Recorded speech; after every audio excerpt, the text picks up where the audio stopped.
She stood outside the house holding a gift bag she bought with her part-time paycheck. Hair curled, dress pressed, smile trembling. 5 hours on a flight, 2 trains, a walk uphill in heels. And they didn't even let her inside. My mother opened the door halfway, like my daughter was a solicitor. Then she said it, flat, rehearsed, cruel. "We've decided you're not family anymore." Then the door shut, and my daughter just stood there, 15 years old, shivering in the wind. That was their 40th wedding anniversary. I didn't attend. I knew better.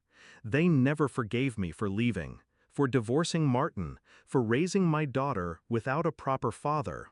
Their golden boy, the man who fractured ribs when dinner wasn't warm enough. I chose peace over tradition. They chose him. But they kept pretending they'd be there for her. Birthday cards with no cash, phone calls when it made them look good. And she still believed in them, until that door. She called me, voice hollow. "Mom, they said I'm not family." I didn't say anything for a moment. My hands were steady. "Where are you?" I asked. "Just outside." I told her to wait by the mailbox, not to move. Then I hung up. Not in anger, in strategy. I drove in silence, not rushed, not boiling, just focused. They didn't know yet, but I'd already been watching them unravel. The signs came slowly at first. A passive-aggressive remark from my mom at Christmas. "You're lucky we still invite her." A comment from a neighbor. "I didn't know your daughter wasn't speaking to your parents anymore." Except she was. Until that day, she still sent them cards, still called every Sunday. They just stopped answering. Then the will came. They updated it without telling me. A copy accidentally forwarded to my address.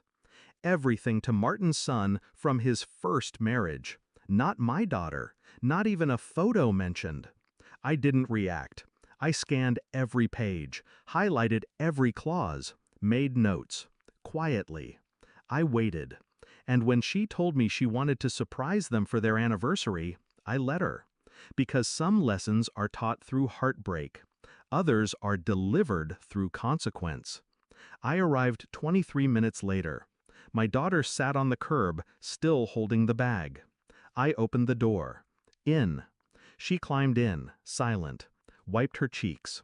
"Did you bring what I gave you last week?" I asked. She nodded and handed me the envelope.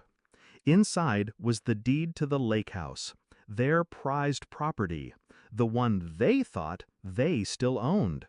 2 years ago, I bought their debt, behind on property taxes, behind on their second mortgage. They thought the lender worked something out. They didn't realize I was the lender now. Bought the liens, took ownership, waited. Let them live in the fantasy. Until tonight. We drove the extra 6 miles to the lake. Their lights were on. Party music still playing. My daughter waited in the car. I walked up calmly. Knocked once, then twice. My father opened it this time. He looked surprised to see me. "Didn't expect you," he muttered. "No," I said, "but I expected you." I handed him the letter. Foreclosure notice, eviction order, transfer of title, all legal, all signed, all final. They didn't read it at first. Then they did, and the screaming began. My mom yelled something about betrayal. My dad shouted about, "How dare I?" But I didn't flinch. "You disowned your granddaughter," I said. My voice never rose. "Now I'm just returning the favor." They tried to grab the phone. "Who did this? I'll call a lawyer." "You can't." "Already did," I said. "Twice. The paperwork was filed months ago."